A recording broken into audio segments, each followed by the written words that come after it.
Students, आज अपन बात करेंगे लेक्चर नंबर 8 की ethical issues in cloud computing कि कौन से इथिकल इश्यूज हैं या कौन सी चीज़ें जो अपन को माननी चाहिए यहाँ पे। ठीक है, जैसे इथिकल मतलब नैतिक है ना। तो अपन देखेंगे जैसे लीगली अपन बात करेंगे कि लीगल इश्यूज़ कि कौन से लीगल इश्यूज हैं, कौन से इथिकल इश्यूज हैं। लीगल मतलब कि अगर मुझे जो सर्विस प्रोवाइडर है अगर मुझे कोई दिक्कत कर रहा है, ठीक है, तो मैं उसके लिए कोई आगे फर्दर मैं कुछ कर सकता हूँ कि नहीं कर सकता हूँ। ऐसा कुछ उपाय है कि मैं जैसे कि अगर मुझे मेरा डेटा सपोज़ फिजिकली डैमेज हो गया, जो सर्विस जो प्रोवाइडर था उसने मेरा डेटा लॉस्ट कर दिया, कोई ना कोई वजह रही है, तो मैं उसको आगे कुछ कर सकता हूँ कि नहीं कर सकता हूँ, अगर लीगल है वो कि नहीं है। तो उसी तरीके से अपन एथिकल इश्यूज़ की बात करेंगे, एथिकल इश्यूज़ इन क्लाउड कंप्यूटिंग कि अगर ये एथिक्स के अकॉर्डिंग है कि नहीं। अगर कोई ऐसा तो नहीं कि स्टोरेज मुझे दे रहा है या कोई फर्जीवाड़ा टाइप का, या फिर वो अपन बोल सकते हैं कि एथिकल मतलब एथिक्स के अकॉर्डिंग वो चीज़ों को दे रहा है कि नहीं। ठीक है, तो वही चीज़ ethical issues in cloud computing. Cloud computing is based on a paradigm shift with profound implications on computing ethics. ठीक है, the main elements of this shifts are basically shift जो paradigm shift पे based है ना। तो वो shift के जो elements हैं वो हैं the control is relinquished to third party services। ठीक है ना। उसके बाद the data is stored on multiple sites administered by the several organisations. ठीक है, ये चीज़ें करी जाती हैं। कंट्रोल जो रहता है ओवरऑल थर्ड पार्टी से इक्विवेलेंट रहता है। ठीक है, तीसरा है multiple services inter operate across the network. आप एक टाइम पे बहुत सारी सर्विसेज को ले सकते हैं एक तरीके से मल्टीपल, मतलब कि अगर मुझे स्टोरेज चाहिए तो मैं स्टोरेज भी ले सकता हूँ, अगर मुझे कुछ और चाहिए तो मैं ले सकता हूँ। ठीक है, और कहीं से भी अवेलेबिलिटी उसकी रहेगी। आपको बताया भी था मैंने कि इसकी अवेलेबिलिटी हर टाइम रहती है, हर जगह रहती है। ठीक है, unauthorised access, data corruption, infrastructure failure और unavailability are some of the risk related to the relinquish the control to third party services. ठीक है, ये चीज़ें हमेशा रहती हैं। जैसे कि अगर अनऑथराइज एक्सेस है, इसको मुझे रिमूव करना है या फिर मुझे एक्सेस नहीं देना है। डेटा करप्शन की अगर मैं बात करूँ तो किस तरीके से अगर कोई डेटा करप्ट हो रहा है तो मुझे सेग्रीगेशन है कि नहीं है, वहाँ पे अवेलेबिलिटी करा पा रहा है कि नहीं करा पा रहा है, डेटा करप्ट किस वजह से हो पा रहा है, कहीं मेरी प्राइवेसी लॉस तो नहीं हो जा रही है। तो इन सब चीज़ों की वजह से इंफ्रास्ट्रक्चर फेलियर, अगर मान के चलिए कि कोई फेलियर हो गया, कोई फिजिकल या डैमेज हो गया वहाँ पे। ठीक है, unavailability are some of the risk, ये सारी चीज़ें रिस्क से रिलेटेड हैं। ठीक है, moreover it is difficult to identify the source of the problem. अपन को कभी कभी ये है कि अगर थर्ड पार्टी के रेस्पेक्ट में देखें तो कभी कभी लगता है कि हो सकता है कि ये चीज़ अपन आइडेंटिफाई ना कर पाएँ, है ना। And the entity causing it. ठीक है, system can span the boundaries of multiple organisations. ठीक है, the cross security borders, a process called डेपिरिमेटराइजेशन।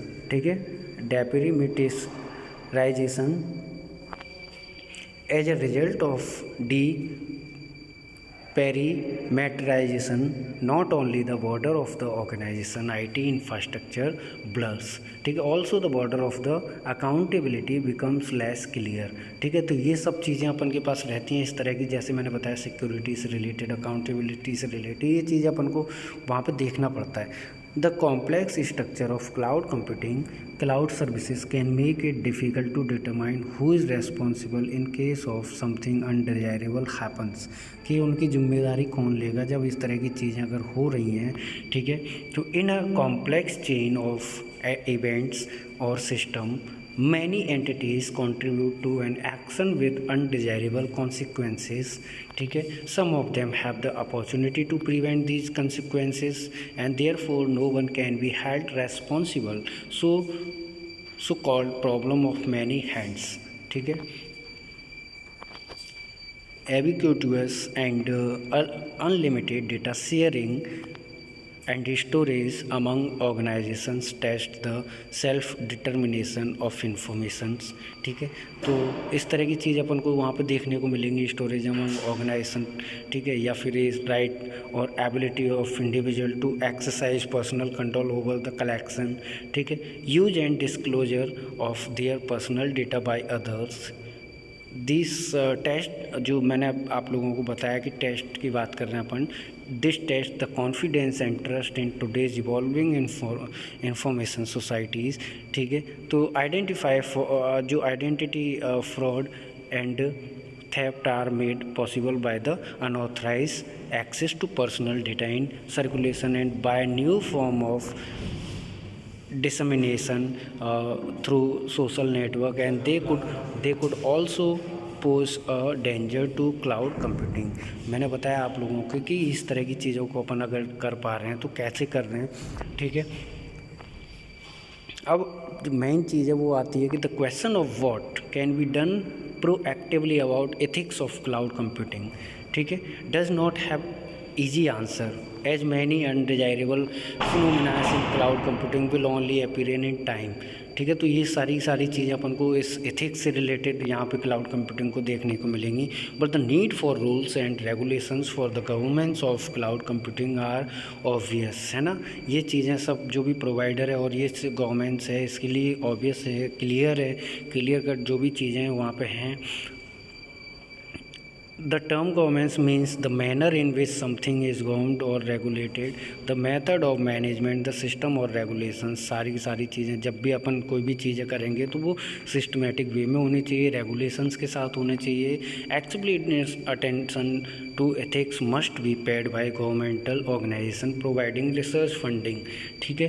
Private companies are less constraint by ethics oversight and governments arrangement are more conductive to profit generation. ये चीज़ें थी अपन ने देखी, ठीक है। Accountability is ये नेसेसरी, आप एक बार इसको देख लेना। मैंने आप लोगों को बताया भी था कि किस तरीके से लीगल इश्यूज़ में जो अपन के पास चीज़ें देखने को मिल रही हैं, ठीक है। तो वो चीज़ उसी से रिलेटेड है जैसे कि इथिक्स की अपन यहाँ पे बात कर रहे हैं। तो accountability is a necessary ingredient of cloud computing, accountability भी इसमें चीज़ें आ रही हैं। Adequate information about how data is handled with in the cloud and about allocation of responsibilities are key element to enforcing ethics rules in cloud computing, ठीक है। अपन ने इसी की ऑलरेडी बात कर चुके हैं। Recorded evidence allows us to assign responsibilities. अगर मैं इस तरह का कोई भी प्रोसेस या फिनोमेना यूज़ कर लूँ तो अपन को ये चीज़ें पता चलेंगी। But there can be tension between privacy and accountability, ठीक है। तो यहाँ पे वही बताया जा रहा है and it is important to establish what is being recorded, की सबसे बड़ी बात है कि रिकॉर्डेड क्या करा जाना चाहिए या क्या कर रहे हैं। And who has access to the records, कौन एक्सेस करेगा इसको, कौन एक्सेस कर सकता है, ठीक है। Unwanted dependency on a cloud service provider, the so called vendor lock in is a serious concern and the current standardisation effort at NIST attempt. NIST एक नेशनल मतलब जो एजेंसी है जो उसकी देखभाल कर रही है कि अगर मुझे क्लाउड से रिलेटेड है तो मुझे जो किस तरह के डेटा सेंटर होने चाहिए, या एक मीनिंग दे रही है कि अगर मैं स्टैंडर्डाइज कर रहा हूँ तो किस तरीके से करूँ मैं इस चीज़ को। Attempt to address this problem, ठीक है। NIST जो है वो उस तरह की प्रॉब्लम को स्टैंडर्डाइज करके देखेगी कि क्या कर सकते हैं अपन, क्या नहीं कर सकते।